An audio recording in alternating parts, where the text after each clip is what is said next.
dengan niat yang baik, disertai dengan keikhlasan, disertai dengan eh, hal-hal yang halal, sehingga yang dikonsumsi anaknya adalah perkara yang bercahaya. Maka tidak heran manakala nanti akan melahirkan orang-orang besar, orang-orang yang membangun peradaban, orang-orang yang berdakwah menyenangkan hati Nabi Muhammad sallallahu alaihi wasallam. Nah, itu pengaruh. Dan yang kedua adalah al-biqa. Al-biqa yang berarti lingkungan kita. Jangan sampai kita punya anak dimakan oleh iblis dan setan melalui alat-alat komunikasi tersebut. Perlu pengawasan orang tua di sini, di zaman kita saat ini. Pengaruh apa namanya? Itu keluarga Bani Alawi, keluarga Habaib. Dalam sejarah itu ada Amir Sikip Arsalan. Amir Sikip seorang profesor dari Mesir. Itu menulis sebuah buku yang dia terinspirasi dari bukunya Lockstrop, seorang penulis orientalis berasal dari Perancis. Amir Sikip Arsalan itu akhirnya punya menerjemahkan yang berbicara tentang hadir al-alam al-islami, peradaban dunia Islam dari masa ke masa, dari zaman Nabi dan dari seluruh dunia termasuk di Indonesia. Itu sekitar tahun 30-an yang lalu, 30, 1930-an.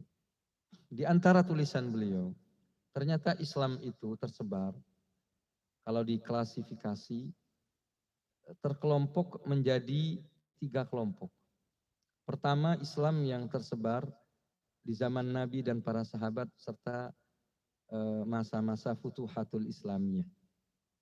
Itu meliputi Jazirah Arab, mendekati Asia Tengah, Iran, Irak, dan seterusnya itu. Itu Islam tersebar di masa para sahabat dan di masa Nabi Muhammad SAW serta para khulafa berikutnya. Kemudian Islam yang tersebar melalui abna'ul muhajir, melalui dari keturunan Al-Imam Al-Muhajir, yang beliau ini berasal dari Basrah, hijrah ke Hadramut.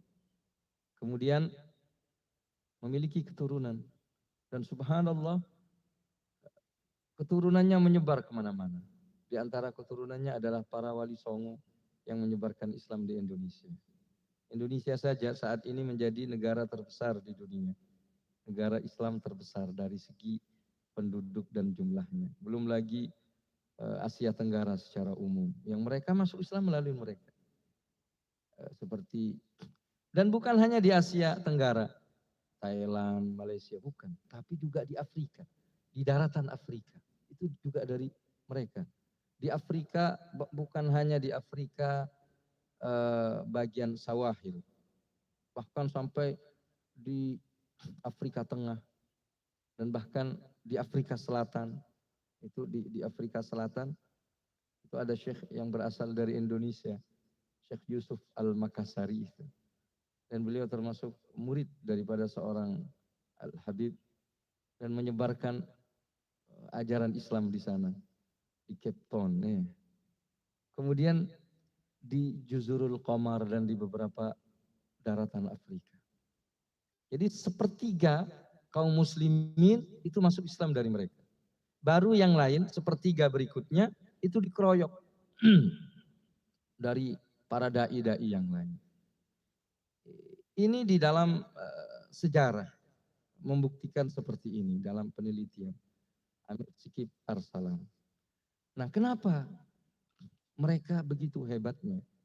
Bahkan dari masa ke masa, dari sejak itu, dari abad keempat Hijriyah, artinya 1000 tahun yang lalu. Sekarang abad 15 Hijriyah,